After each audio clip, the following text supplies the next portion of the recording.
எல்லாருக்கும் வணக்கம். நான் உங்கள் நவீன்குமார். ஸோ இந்த வாரம் நம்ம எதை பற்றி பேச போகிறோம்னு வந்து பார்த்தீங்கன்னா, இப்போ ரீசெண்டாக லவ்ன்ற படம் எல்லாருமே பார்த்துருப்பீங்க. தமிழ் படம் எல்லாருமே பார்த்துருப்பீங்க. இது நாங்கள் முன்னாடியே பார்த்துட்டோம். பட் இதை பற்றி பேசுறதுக்கு முன்னாடி ஓடிடியில் வரட்டும், எல்லாரும் பார்க்கட்டும், அதுக்கப்புறம் பேசினா கரெக்டாக இருக்கும் தான் நாங்கள் உங்களை வெயிட் பண்ணது. ஸோ இந்த வீடியோ எதை பற்றி வந்து பார்த்தீங்கன்னா, டாக்ஸிக் ரிலேஷன்ஷிப்ஸ் பற்றி. முன்னாடிலாம் லவ்னா எப்படி இருந்ததுன்னா, ரொம்ப டிவைனாக, ரொம்ப தெய்வீகமாக, அதாவது இந்த சீதாராம மாதிரி பார்த்து ஒரு லவ் படத்தை பார்த்துட்டு அந்த மாதிரி உருகி இந்த மாதிரி ஒரு காதல் கிடைக்காதான் ஏங்கினேன். அந்த மாதிரி காதலுக்கு முன்னாடி இப்போலாம் எப்படி ஆயிடுச்சு, எய்தர் இப்போ ரிலேஷனுக்கு ரெண்டு வழி தான். ஒன்று பிரேக்கப், இன்னொன்று ஏமாத்துறது. இது ரெண்டு தான் நடக்குது. கல்யாணத்தில் போய் முடிகிறதுன்றது பார்த்தீங்கன்னா ரொம்ப கம்மியாயிடுச்சு. But still there are very real and genuine couples who get married after loving for a very long time without getting like breakup or something. They just want to live with their partner throughout their life, through all ups and downs. இப்போலாம் எப்படி ஆயிடுச்சுன்னு வந்து பார்த்தீங்கன்னா, ரிலேஷன்ஷிப்னா என்ன ஆயிடுச்சுன்னா, ஒரு பொண்ணோ இல்லை பையனோ, whomever it is, they want their partner to be their slave, to be their puppet, to be their like what do we say, அவங்க நம்மளோட கண்ட்ரோலு, நம்ம அவங்களை டாமினேட் பண்ணணும் அப்படின்ற ஒரு எண்ணம் வந்துடுச்சு. ஆனால் லைஃப் பார்ட்னர்ன்றது வந்து பார்த்தீங்கன்னா, வெறும் உங்கள் லைஃப்பை உங்க கூட ஷேர் பண்ணுறாங்க தவிர உங்கள் லைஃப்பை உங்களுக்கு ஸ்லேவ்னு எழுதி கொடுக்கல. அவங்களுக்கு எந்த ஒரு ஸ்லேவரி ரைட்ஸும் உங்களுக்காக கொடுக்கல. நிறைய பேர் புரிஞ்சுக்காத ஒரு விஷயம் என்னன்னு பார்த்தீங்கன்னா, ரிலேஷன்ஷிப்புக்கு முன்னாடி ஃபார் எக்ஸாம்பிள் ஒரு பொண்ணோ பையனோ 25 years old, 25 years 26 years ஒரு ரிலேஷனுக்குள்ளே வராங்க. ஒரு பொண்ணை பிடிச்சி லவ் பண்ணி, அவங்க ஃப்ரெண்டாக இருந்து லவ் பண்ணியிருக்கலாம், இல்லை வாட் எவர் காஸ் லவ் பண்ணி ரிலேஷனுக்குள்ளே வராங்க.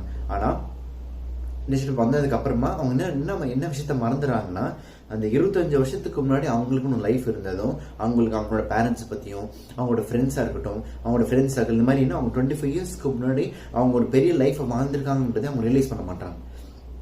ரிலேஷன்ஷிப்குள்ளே வந்த உடனே ஒரு toxic partner, whomever it is, பொண்ணாக இருக்கலாம் இல்லை பையனாக இருக்கலாம். நான் வந்து எந்த ஜெண்டரையும் பயாஸ்டாக சொல்லலை, எல்லாத்துலேயுமே இருக்கலாம். இந்த படத்திலே காமிச்ச மாதிரி அருண் எவ்வளோ டாக்ஸிக்ன்றது எல்லா பொண்ணுங்களுக்குமே பார்க்குறவங்களுக்கு புரியும். ஆனால் அதை கூட சில பசங்க என்ன நினச்சிட்டு இருக்காங்கன்னு, இதான் கெத்து, அருண் லிட்டரலி மீ அப்படின்னு சொல்லி போஸ்ட் போட்டுருக்காங்கன்னே. தெரிஞ்சு பேசுறீங்களா தெரியாமல் பேசுறீங்கன்னா எங்களுக்கு புரியல. என்ன மாதிரி எண்ணம் இது? ஒருத்தனை இந்த மாதிரி இருக்கக்கூடாதுன்னு ஒருத்தனுக்கு ஒரு படத்தை எடுத்து காமிச்சா, நான் தான் அது, நான் இப்படி தான் இருக்கேன், அவன் உண்மையாக தானே இருக்கேன், அவன் லவ் இருக்கு அப்படின்றத பற்றி மட்டும் தான் பேசுகிறாங்க. இப்போ நம்ம எல்லாமே நம்ம வீட்டுக்கு போகணும்னு ஏன் ஆசைப்படுறோம்னு வந்து பார்த்தீங்கன்னா, அந்த வீட்டில் கிடைக்கிற ஒரு மன நிம்மதி, அந்த அம்மாட்ட பேசும்போது, நம்ம அண்ணன் தம்பிக்கிட்ட பேசும்போது, நம்ம நாய்க்குட்டிங்களோட விளையாடும் போது, நம்ம தாத்தா பாட்டியோட பேசும்போது, அந்த கிடைக்கிற மன அமைதியும் அந்த சந்தோஷமும் வேறு எங்கேயுமே நமக்கு கிடைக்காது. அந்த ஒரு பீஸை தான் மனுஷன் எப்பவுமே விரும்புகிறான். லவ்ன்றது எப்படி இருக்கணும்னா, உங்களோட கம்ஃபர்ட் ஜோனாக இருக்கணும், உங்களோட வீடாக இருக்கணும், உங்களோட பீஸாக இருக்கணும். அதாவது மணிகண்டன் சொன்ன மாதிரி லவ்னா என்ன, ஒரு பர்சன் அவங்களோட கம்ஃபர்ட்ல நிம்மதியாக இருக்கணும். அப்படி ஒரு இடம் இருந்தால் தான் அது பேர் தான் லவ்.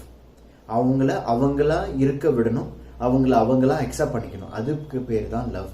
ஆனால் இப்போ அப்படி யாருமே நினைக்கிறது இல்லை. ஒரு பர்சனை வந்து இது எப்படி நினச்சிக்கிறாங்கன்னா, ஒரு பர்சனை அடாப்ட் பண்ணி அந்த பர்சனை நமக்கு ஏற்ற மாதிரி என்னெல்லாம் பண்ண முடியுமோ எல்லாத்தையும் மாற்றி, அவனோட ஒரு ஜென்யூன் கேரக்டர், ஒரு எல்லாருக்குமே ஒரு யூனிக்னஸ் இருக்கும், அந்த யூனிக்னஸ் அழிச்சு நமக்கு ஏற்ற மாதிரி மாற்றிக்கணும்னு நினைக்கிறாங்க. அது ஏதாவது ஒரு பார்ட்னர் நினைக்கிறாங்க. முன்னாடியில் என்ன நினைச்சாங்க வந்து பார்த்தீங்கன்னா, ஒரு பார்ட்னர் வந்து எதையுமே மறைக்கக்கூடாது, டிரான்ஸ்பரண்டாக இருக்கணும். அது உண்மை, நான் ஒத்துக்கிறேன். எல்லாமே டிரான்ஸ்பரண்டாக இருக்கணும், எல்லாமே ஷேர் பண்ணணும், ஓகே.